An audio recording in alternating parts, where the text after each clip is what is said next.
बिस्मिल्लाहिर्रहमानिर्रहीम। शाहिद खान अफरीदी पाकिस्तान के वो मारूफ क्रिकेटर हैं जिन्हें अल्लाह रब्बुल इज़्ज़त ने उस इज़्ज़त और उस फ़ेम से नवाजा है जिसकी बड़े बड़े लोग ख्वाहिश करते हैं। लाला के चाहने वाले पाकिस्तान ही नहीं, इंडिया और बांग्लादेश में भी मौजूद हैं। पूरी दुनिया में लाला अपने बेलाग तबसरों और अपने रिफाई कामों की वजह से मशहूर हैं। शाहिद खान अफरीदी वो क्रिकेटर हैं जिन्होंने किसी भी बात की परवाह किए बगैर कश्मीर पर इतने ज़बरदस्त बयान दिए कि कश्मीरियों के दिल जीत लिए। इस वक्त लाला कश्मीर के किसी सेक्टर पर मौजूद हैं। इर्द गिर्द खड़े फ़ौजी बता रहे हैं शाहिद खान अफरीदी गालबन बॉर्डर के करीब मौजूद हैं।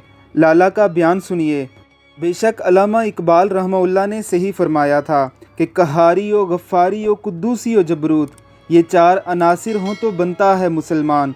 अल्लाह रब्बुल इज़्ज़त शाहिद खान अफरीदी और उनकी बेटियों को अपने हिफ्ज़ो अमान में रखे। आमीन सुम्मा आमीन।